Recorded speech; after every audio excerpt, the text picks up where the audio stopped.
Thank you so much for joining me today. I appreciate your being here. So, this happens to all of us. We get out of the shower and we forget a towel. So, we have to get one. So, what do? We walk very safely. We take small steps. Our steps are measured. We're very, very careful because we're dripping wet and we don't want to slip on the water on the tile floor, chip a tooth, crack our head, break a bone, etc. So when we step out of the shower without that towel, we're very careful. We recognize the danger, so we proceed cautiously. And it really got me thinking, how many times in life do we not proceed cautiously when we should be and we know better? So here's a couple examples. You'll see what I mean. Let's say you're a person who God is speaking to you about perhaps the amount of alcohol you consume. Maybe it's an idol for you. So God is speaking to you about not consuming any alcohol. And so you're going to go to this function and you know there's going to be alcohol and it's going to be a temptation for you. So are you just walking in at your normal gate? Or are you proceeding cautiously, just like you would if you didn't have a towel? Are your steps measured? Are you proceeding carefully? And I don't, in this example, mean your physical stance. I mean, are you prepared spiritually for what you're about to endure? Have you prayed over this situation?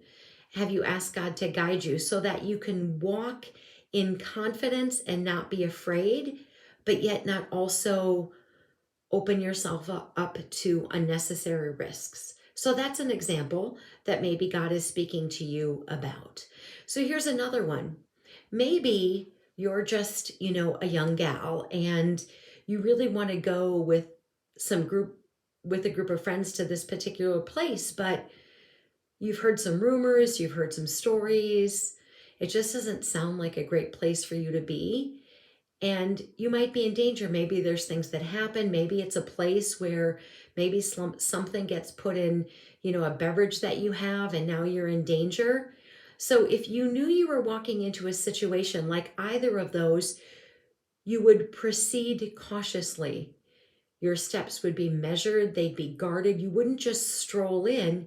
You would recognize the danger and proceed cautiously. So I was thinking about the Apostle Paul and all of his sufferings that he endured and all the things that he had to do.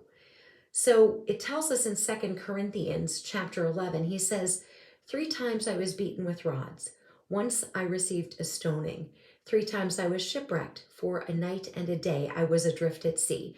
On frequent journeys, in danger from rivers, danger from bandits, danger from my own people, danger from Gentiles, danger in the city, danger in the wilderness, danger at sea, danger from false brothers and sisters, in toil and hardship through many a sleepless night, hungry, thirsty, often without food, cold, and naked. And besides other things, I am under daily pressure because of my anxiety for the church. Those are verses 25 through 28. So Paul is enduring all of this, and he knows it's danger. But you can bet that he went guarded. You can bet that he didn't just walk in unprepared. He was prepared mentally and spiritually for what he had to endure. No one could endure that if they weren't prepared. So I want you to think about ways in which that you can prepare yourself spiritually for what you need to do to be certain that you yourself are just not walking into a situation that's dangerous without being prepared. Because there are circumstances that are dangerous, and we as believers, we have to be prepared. So armor up, we ride at dawn. May God bless you as always. Have a great day.